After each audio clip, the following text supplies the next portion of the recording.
Hey, this is Coach Jason here at Art of War MMA and Fitness.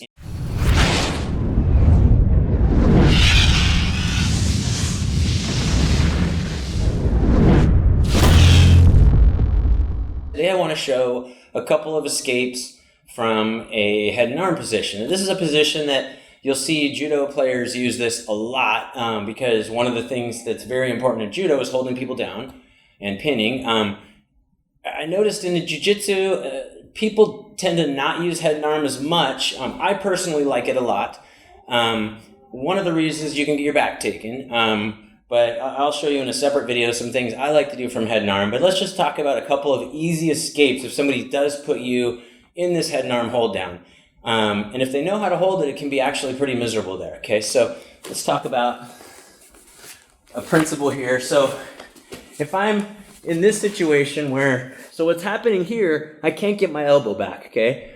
If he just had my head, things would be a little different because I'm already turned onto my side. Then you start to see stuff like this come into play. I can easily get up, okay?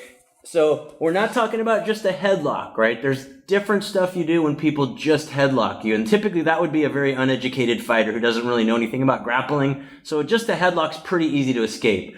But when they have your elbow controlled, now as I start to talk, see how he just puts weight on me? It just already I can feel his weight, see?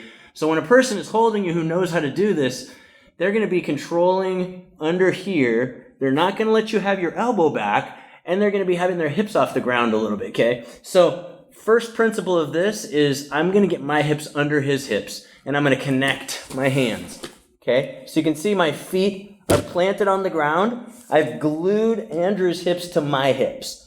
Then what I'm going to do is I'm going to bridge onto my right shoulder, okay? I'm not going to try to take Andrew straight across, okay? Especially with a bigger person, if I try to take him straight across, it's very difficult. But if I bridge and I take him up and over my head in a circle, it's extremely easy, okay? And it does work on bigger people. If his hips are here, I'm going to get my hips underneath him. I'm going to bridge up onto the shoulder, and I'm going to use my arms to carry him in a circle like so. So this is just the basic one without any punches yet, okay? I'm going to glue my hips to Andrew's hips. I'm going to bridge off my feet onto my near shoulder, okay? So he's on my right side. I'm going to bridge onto my right shoulder. Then you're going to see my arms carry him in a circular motion over my head. Okay, now we're up here. Boom, I could get that. I could get that. I could come to mount position. Right, a lot of really good things that you can do from there. Okay.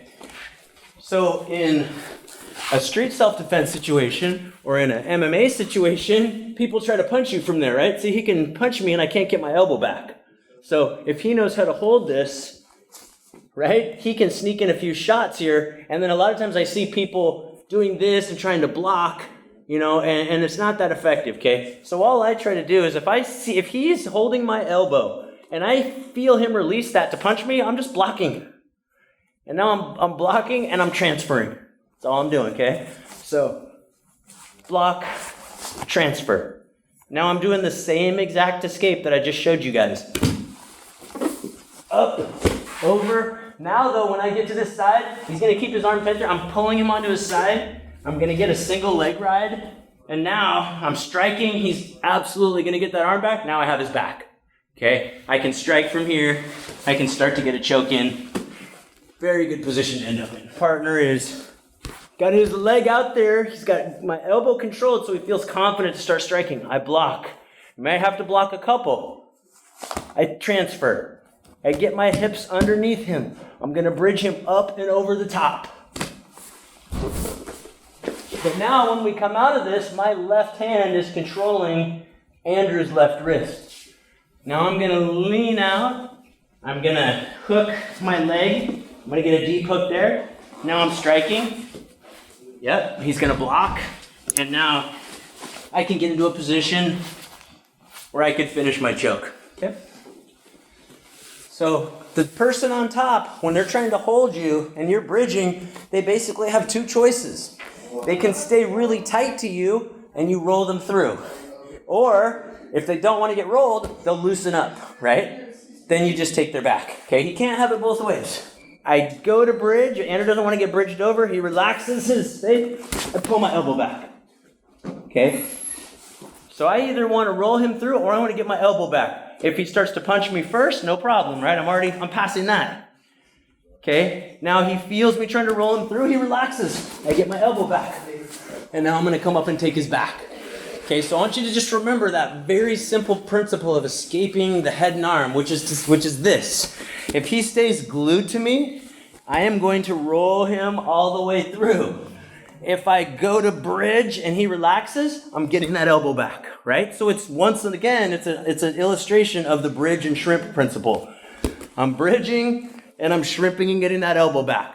If he tightens back up to keep me from getting that elbow back, then I bridge him back through, okay? So just like many things in jiu-jitsu, you have to sometimes alternate between a couple of escape strategies.